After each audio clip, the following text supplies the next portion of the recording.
ആകാശവാണി.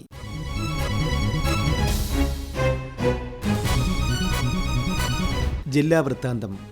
ഇന്ന് പത്തനംതിട്ട ജില്ല.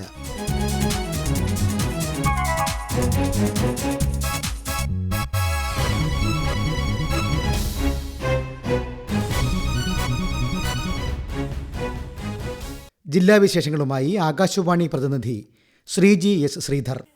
നിയമസഭാ തിരഞ്ഞെടുപ്പ് ചൂടിലാണ് പത്തനംതിട്ട ജില്ല. എല്ലാ മണ്ഡലങ്ങളിലും പ്രധാന മുന്നണികൾ സ്ഥാനാർത്ഥി പ്രഖ്യാപനം നടത്തിയതോടെ ജില്ലയിലെ തിരഞ്ഞെടുപ്പ് ചിത്രം പൂർണ്ണമായി. തിരുവല്ലയിൽ NDA സ്ഥാനാർത്ഥി അനൂപ് ആന്റണിയും UDFന്റെ വർഗീസ് മാമനും LDFിൽ നിന്ന് മാത്യു ടി തോമസുമാണ് ജനവിധി തേടുന്നത്. റാന്നിയിൽ NDA സ്ഥാനാർത്ഥി തോമസ് കെ സാമുവലും UDFന്റെ പഴകുളം മധുവും LDFന്റെ പ്രമോദ് നാരായണനുമാണ് മത്സരിക്കുന്നത്. ആറന്മുളയിൽ NDA സ്ഥാനാർത്ഥിയായി കുമ്മനം രാജശേഖരനും UDF സ്ഥാനാർത്ഥിയായി അബിൻ വർക്കിയും LDFന്റെ വീണ ജോർജും മത്സരരംഗത്തുണ്ട്. കോന്നിയിൽ NDA സ്ഥാനാർത്ഥിയായി TP സുന്ദരേശനും UDF സ്ഥാനാർത്ഥി സതീഷ് കൊച്ചുപറമ്പിലും LDF സ്ഥാനാർത്ഥി KU ജനീഷ് കുമാറുമാണ് മത്സരിക്കുന്നത്. അടൂർ നിയോജക മണ്ഡലത്തിൽ NDAയിൽ നിന്നും പന്തളം പ്രതാപനും UDFിൽ നിന്നുള്ള CV ശാന്തകുമാറും LDFന്റെ പ്രിജി കണ്ണനുമാണ് മത്സരരംഗത്തുള്ളത്.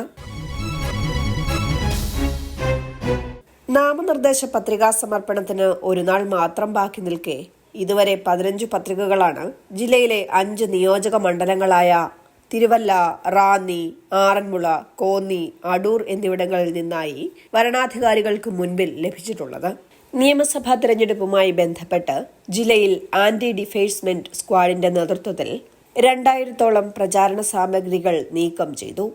പ്രചാരണ ബോർഡുകൾ, പോസ്റ്ററുകൾ, ബാനറുകൾ എന്നിവയാണ് നീക്കം ചെയ്തത്. സ്ക്വാഡ് ജില്ലയുടെ വിവിധ ഭാഗങ്ങളിൽ പരിശോധന കർശനമാക്കിയിട്ടുണ്ട്. പെരുമാറ്റച്ചട്ട ലംഘനവുമായി ബന്ധപ്പെട്ട പരാതി, ചിത്രം, വീഡിയോ എന്നിവ തത്സമയം പൊതുജനങ്ങൾക്ക് C-വിജിൽ ആപ്പ് മുഖേന അയക്കാനാകും. C-വിജിൽ ആപ്പിൽ ഇതുവരെ 534 പരാതികൾ ലഭിച്ചിട്ടുണ്ട്. തെരഞ്ഞെടുപ്പ് ചൂടിനിടെ മീനച്ചൂടിനെ അവഗണിക്കരുതെന്ന് മുന്നറിയിപ്പുമായി സംസ്ഥാന ദുരന്ത നിവാരണ വിഭാഗം. പകൽ 11 മുതൽ 3 വരെയുള്ള സമയങ്ങളിൽ അന്തരീക്ഷ താപനില വർദ്ധിക്കുമെന്നതിനാൽ പൊതുജനങ്ങൾ ജാഗ്രത പാലിക്കണമെന്നും സൂര്യപ്രകാശം നേരിട്ട് ശരീരത്തിൽ ഏൽക്കാത്ത രീതിയിൽ തൊഴിലാളികൾ ഉൾപ്പെടെ ശ്രദ്ധിക്കണമെന്നും ശരീരത്തിൽ നിന്നും ജലവും ലവണങ്ങളും നഷ്ടപ്പെടാനുള്ള സാധ്യത കണക്കിലെടുത്ത് വെയിലേറ്റു നടക്കുന്നവർ ആവശ്യമായ ശുദ്ധജലം കയ്യിൽ കരുതണമെന്നും നിർദ്ദേശമുണ്ട്. ശബരിമലയിൽ 10 നാൾ നീണ്ടു നിൽക്കുന്ന പൈങ്കുനി ഉത്രം ഉത്സവത്തിനായി ശബരിമല നട തുറന്നു. നാളെ രാവിലെ 11:30-നും 12-നും മധ്യയുള്ള മുഹൂർത്തത്തിൽ തന്ത്രിയുടെ കാർമ്മികത്വത്തിൽ ഉത്സവ കൊടിയേറ്റ് നടക്കും. നാളെ മുതൽ 31 വരെ ഉച്ചപൂജയ്ക്ക് ശേഷം നടക്കുന്ന ഉത്സവ ബലിയും അത്താഴപൂജയ്ക്ക് ശേഷം നടക്കുന്ന ശ്രീഭൂതബലിയുമാണ് ഉത്സവവുമായി ബന്ധപ്പെട്ട പ്രധാന ചടങ്ങുകൾ. 5ാം ഉത്സവമായ 27 മുതൽ 31 വരെ രാത്രി വിളക്കെഴുന്നള്ളിപ്പും 31-ന് രാത്രി ശരംകുത്തിയിൽ പള്ളിവേട്ടയും നടക്കും. ഏപ്രിൽ 1-ന് രാവിലെ 9-ന് സന്നിധാനത്ത് നിന്ന് ആറാട്ട് ഘോഷയാത്ര പമ്പയിലേക്ക് പുറപ്പെടും. രാവിലെ 11-ന് പമ്പയിൽ ദേവന് ആറാട്ട് നടക്കും. ആറാട്ടിനു ശേഷം സന്നിധാനത്ത് തിരിച്ചെത്തി കൊടിയിറക്കുന്നതോടെ ഉത്സവത്തിന് സമാപനമാകും. അന്ന് രാത്രി 10-ന് നടയടയ്ക്കും. വെർച്വൽ ക്യൂ ബുക്ക് ചെയ്ത് തീർത്ഥാടകർക്ക് ദർശനത്തിനായി എത്താം. മധ്യ തിരുവിതാംകൂറിലെ ഏറ്റവും വലിയ കാർഷിക സംഗമങ്ങളിൽ ഒന്നായ പ്രസിദ്ധമായ ഓമല്ലൂർ വയൽവാണിഭം തുടരുന്നു.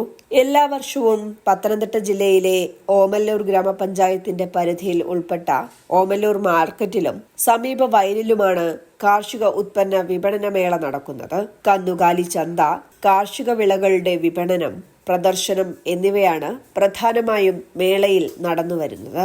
ഏപ്രിൽ ആദ്യവാരം വരെയാണ് വയൽവാണിഭം നടക്കുക. മേളയോടനുബന്ധിച്ച് നടന്നുവരുന്ന സാംസ്കാരിക സന്ധ്യകൾക്ക് ഇന്നലെയോടെ സമാപനമായി.